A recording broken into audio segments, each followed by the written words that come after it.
Is this something that you saw this worse than when you lived here? Definitely worse. It's definitely worse. There was like cups of poop everywhere and peas.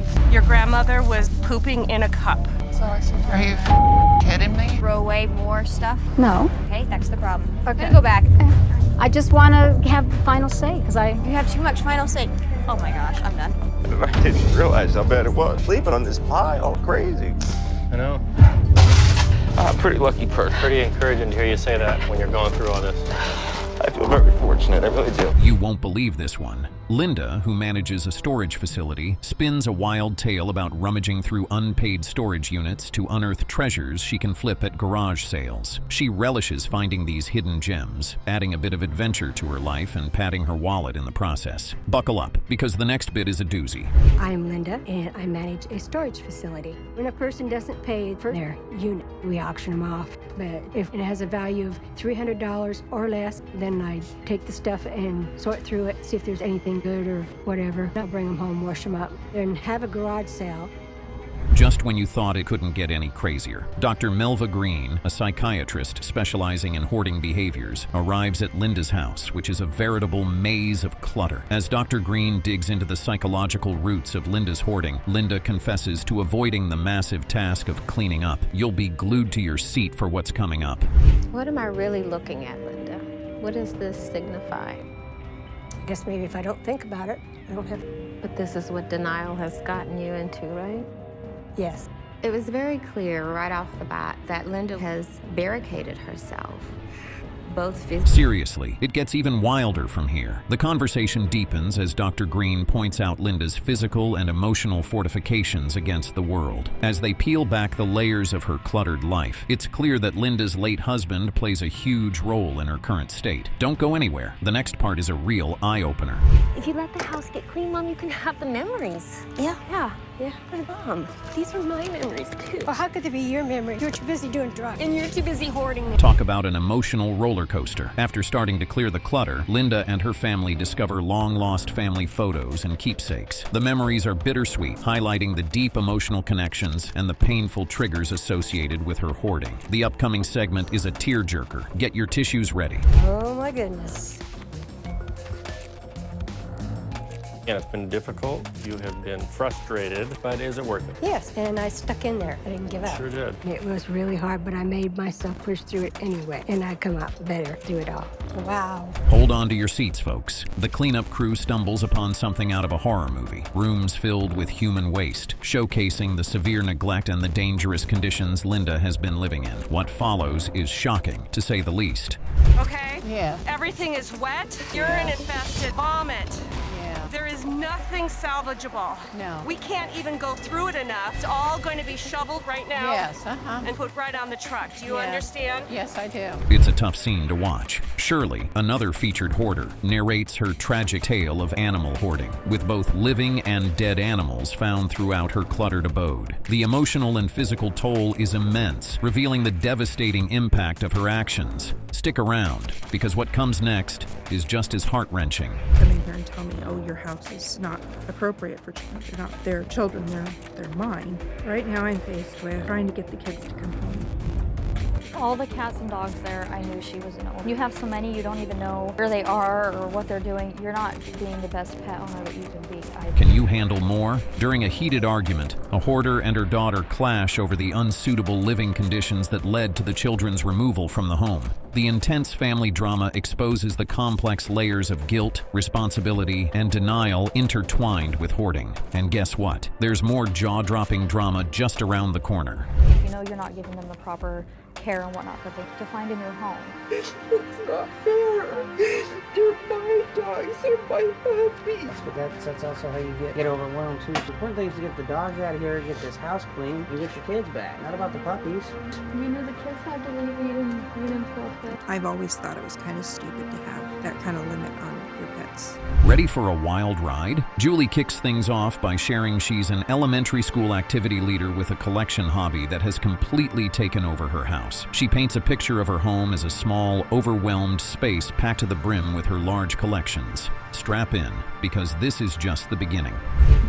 My name is Julie, and I'm an activity leader at an Here's where it gets juicy. John, Julie's husband, spills the tea on feeling neglected, noting that Julie's love for inanimate objects trumps her affection for her own family. Kirsten, Julie's daughter, shares her dread of visiting the cluttered house, feeling swamped by the chaos and unsure where even to start cleaning. Buckle up. The family drama escalates from here. Why I've been collecting things. If I have kept something for 30 or 40 years, there must be some value to it. Make it part of the art. More attached to these inanimate objects than she does to myself or even our kids.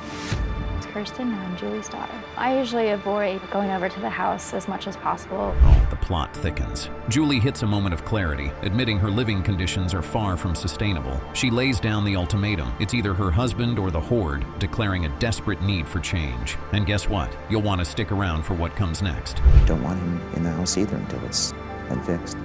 Way anymore. I'm not going to live the rest of my life in this situation. Stuff starts to go, or he goes. Guess what popped up? John unveils a shocking discovery about a homeless woman who had turned their cluttered basement into her secret hideaway. This revelation underscores the extreme level of clutter and the unexpected surprises lurking in their home. Keep watching. It's about to get even crazier. I would go down into the basement and find things that I had no idea we even owned. It is stuff. So stuff that sometimes we don't know what goes on. The back door, I've sometimes found it open, and I wonder how could that happen. Found out that there had been the lady kind of living. Here comes a curveball. Julie digs her heels in, resisting any suggestions to declutter her space. She emphasizes her deep attachment to her belongings and her right to make decisions, despite her husband's growing frustrations. But hold on, the tension is about to ramp up. It just needs to be tossed.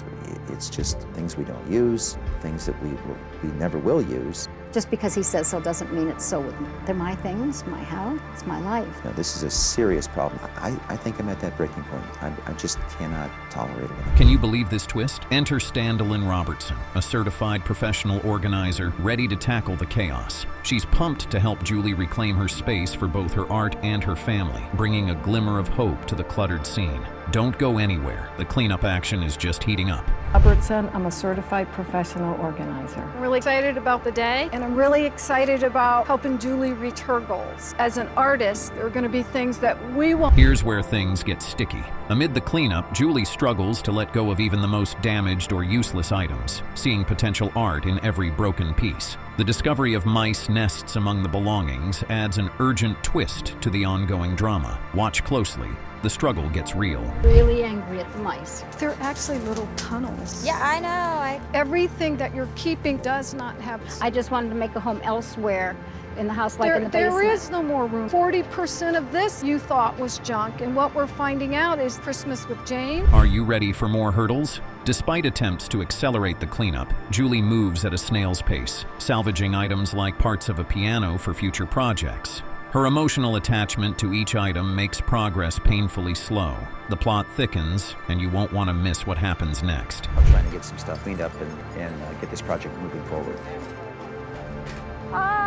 There goes my piano. Did you get a couple of ivory keys? All I want are, just go ahead and... there were some that were already loose and awful. This is a heart-wrencher. Julie opens up about a deeply painful past event, placing a daughter for adoption, which she ties to her compulsive hoarding as a way to maintain control over her life. This emotional confession marks a pivotal moment in her journey. The story deepens, drawing us closer to her world. It's not the stuff.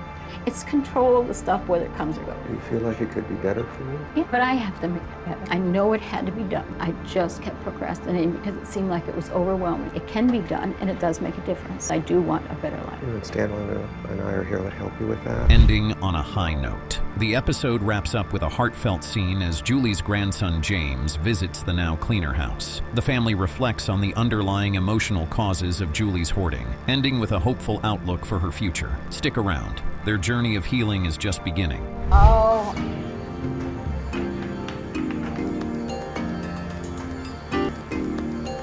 Hey, thanks for being a fan of Hoarders. Strap in for this one. Karen, a first-grade teacher, introduces herself. She has a deep concern for her students and hopes that none of them go home to a house like hers. It really sets the stage for her hoarding issue. Stick around, the revelation is just around the corner. I'm Karen. I'm a first-grade teacher. I always have children's best interests at mind.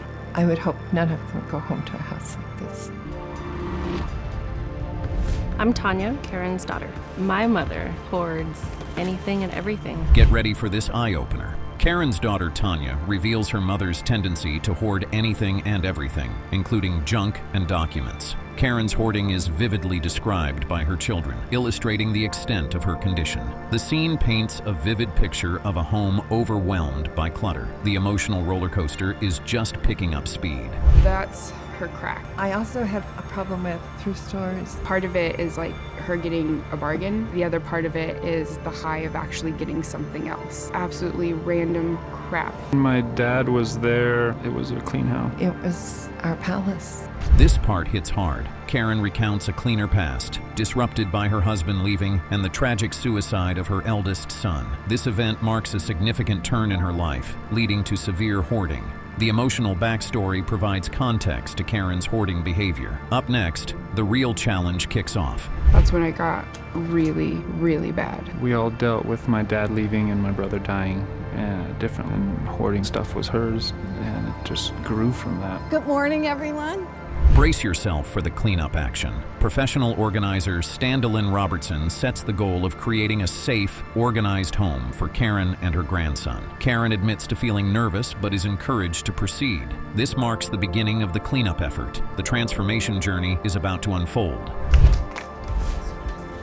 This can go. Okay, just throw anything that can go right there.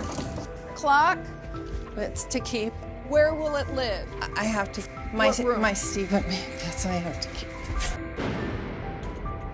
Because of where it was. Check out the attachment issues coming up. During the cleanup, Karen struggles with parting from items she has emotional attachments to, such as a special clock. This moment highlights the emotional challenges hoarders face when attempting to declutter. The organizers reassure her, emphasizing the importance of keeping items that truly matter. The tension escalates. Stay tuned. Okay. What's happening? I don't know. Oh, this hurts. It does. This is what I meant about it being hard and why you've avoided it for so long. Getting Karen to really feel these emotions that she's not allowed her. Things are heating up now. As the cleanup progresses, tensions rise between Karen and her daughter Tanya, who sees the hoard as mere trash. Their strained relationship is tested further during the cleanup process. The scene underscores the interpersonal challenges that come with addressing hoarding. Just wait until emotions boil over. Are you sure you're okay? Yeah, I'm good. Okay.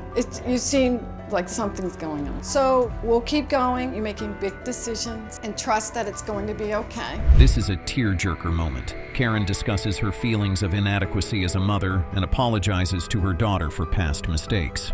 This emotional exchange reveals the deeper familial issues linked to her hoarding. The conversation is a step toward emotional healing and understanding. The turning point is just around the bend. So we'll just put it all right back where it was. No, I'll get her permission and then we'll throw it away the right way. So over this already? What's it been like an hour? Whole hoarding, I don't think that it's a condition. I think it's just as easy as throwing something away. Over it, just throw it away. You can tell this is a very strained relationship. Here's a major breakthrough.